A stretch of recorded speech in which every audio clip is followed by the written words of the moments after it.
வணக்கம்.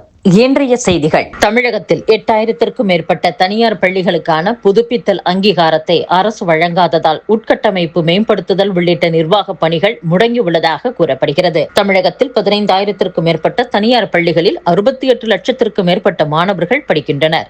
இந்த பள்ளிகளுக்கு 3 ஆண்டுகளுக்கு ஒருமுறை அங்கீகாரம் புதுப்பிக்கப்படுகிறது.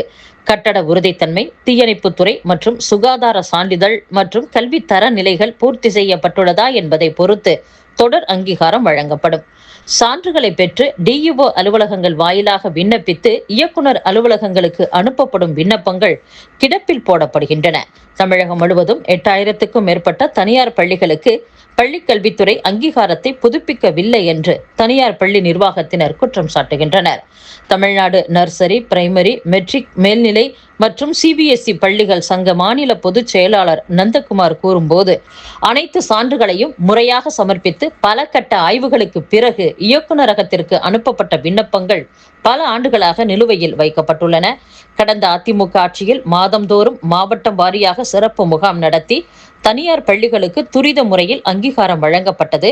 கடந்த 5 ஆண்டுகளில் தனியார் பள்ளிகளுக்கான அங்கீகார ஆணைகளை முறையாக வழங்கவில்லை. புதுப்பித்தல் அங்கீகாரம் முற்றிலுமாக நிறுத்தப்பட்டது. தமிழகம் முழுவதும் 8000க்கும் மேற்பட்ட பள்ளிகள் அங்கீகாரம் இல்லாமல் செயல்படுகின்றன.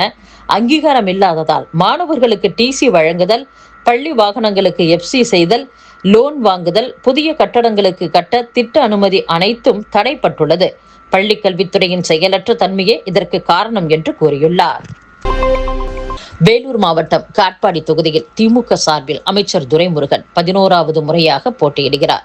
காட்பாடி தாசில்தார் அலுவலகத்தில் வேட்புமனு தாக்கல் செய்வதற்காக சென்ற அமைச்சர் துரைமுருகன் நேற்று பகல் 12 மணி வரை யமகண்டம் என்பதால் நல்ல நேரம் கிடையாது, எனவே வேட்புமனுவில் கையெழுத்திட நல்ல நேரத்திற்காக துரைமுருகன் காத்திருந்ததாக கூறப்படுகிறது. பின்னர் யமகண்டம் முடிந்ததும் 12 மணிக்கு பின்பு வேட்புமனுவை அமைச்சர் துரைமுருகன் தாக்கல் செய்துள்ளார்.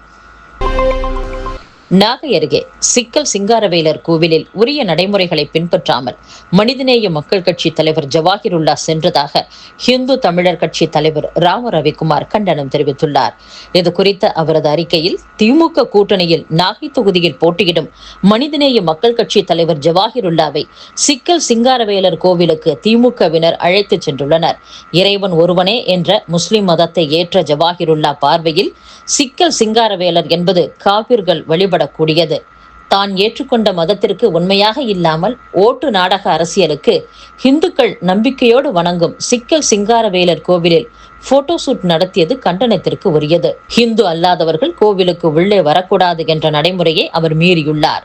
மாற்று மதத்தினர் சென்றால் அந்த கோவிலில் உள்ள கடவுள் மீது நம்பிக்கை உள்ளது என அங்குள்ள பதிவேட்டில் எழுதி கையெழுத்திட வேண்டும். சிக்கல் சிங்காரவேலர் கோவிலில் ஜவாஹிருல்லா இதை பின்பற்றினாரா? உரிய நடைமுறைகளை பின்பற்றாமல் ஜவாஹிருல்லாவை அனுமதித்த கோவில் செயல் அலுவலர் மீது நடவடிக்கை எடுக்க வேண்டும் என்று கூறியுள்ளார். பிரதமர் மோடி மற்றும் அமித்ஷாவின் பிரச்சார வாகனங்களை தேர்தல் பறக்கும் படையினர் நிறுத்தி சோதனையிடுவார்களா என்று மதிமுக பொதுச் செயலாளர் வைகோ கேள்வி எழுப்பியுள்ளார். மோடியும் அமித்ஷாவும் தமிழகத்திற்கு எத்தனை முறை வந்தாலும், எத்தனை தொகுதிகளில் பிரச்சாரம் செய்தாலும் ஜெயிக்கப் போவதில்லை. ஆணவ சொற்களாக உதிர்த்து கொண்டிருக்கும் அமித்ஷா படைபலத்தோடு வந்தாலும் வெல்ல முடியாது. முதலமைச்சர் ஸ்டாலின் சென்ற காரை பறக்கும் படையினர் நிறுத்தி சோதனை செய்தனர், தவறில்லை. 24 மணி நேரத்திற்குள் 2வது முறையாக நிறுத்தி சோதனையிட்டனர். பிரதமர் மோடி, அமித்ஷா விமானத்தில் வரும்போது எத்தனை ஆயிரம் கோடி ரூபாயுடன் வருகின்றனர் என்பது யாருக்காவது தெரியுமா? அவர்களது பிரச்சார வாகனங்களை தேர்தல் பறக்கும் படையினர் நிறுத்தி சோதனையிடுவார்களா? அமித்ஷா விருப்பப்படி அவருக்கு பக்கபலமாக இருக்கக்கூடிய தேர்தல் நடத்தும் அமைப்பு தருகின்ற ஊக்கம், தைரியத்தில்தான் முதலமைச்சர் மு க ஸ்டாலினின் காரை மட்டும் சோதனை இடுகின்றனர் என்று வைகோ கூறியுள்ளார்.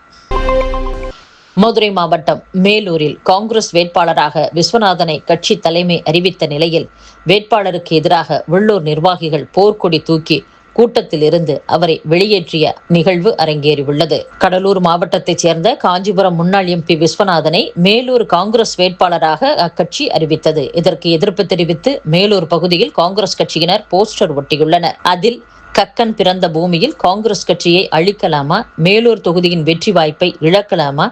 கட்சியின் வளர்ச்சியை தடுக்கலாமா? மண்ணின் மைந்தர்களுக்கு இடமில்லையா? வெற்றி வாய்ப்புள்ள தொகுதி கண்ணெதிரில் பறிபோகிறதே என்ற வாசகங்கள் இடம்பெற்றுள்ளன. பிரதமர் நரேந்திர மோடியும் கேரள முதலமைச்சர் பினராயி விஜயனும் ஆணவம் மிக்கவர்கள் என்று காங்கிரஸ் எம்பி ராகுல் காந்தி குற்றம் சாட்டியுள்ளார். வங்கதேச பிரதமர் தாரிக் ரஹ்மானை அந்நாட்டுக்கான இந்திய தூதர் பிரணய் வர்மா சந்தித்து பேசினார். அப்போது அவரிடம் வங்கதேசத்துடனான இருதரப்பு உறவை மீண்டும் கட்டமைக்க இந்தியா உறுதி பூண்டிருப்பதாக பிரணய் வர்மா தெரிவித்துள்ளார்.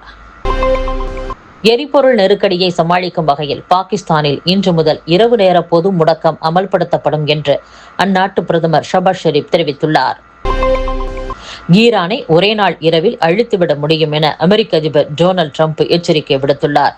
ஹோர்முஸ் நீரிணையை திறக்க அல்லது போரில் ஒப்பந்தத்திற்கு வர அமெரிக்கா விதித்த காலக்கெடு நெருங்கி வரும் நிலையில் ஈரானை ஒரே நாள் இரவில் முற்றிலுமாக அழித்துவிட முடியும் என்று அமெரிக்க அதிபர் டிரம்ப் மீண்டும் எச்சரிக்கை விடுத்துள்ளார்.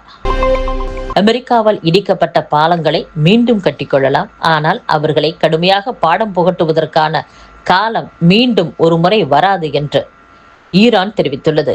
இத்துடன் செய்திகள் நிறைவடைகின்றன. மீண்டும் நாளை சந்திப்போம். வணக்கம்.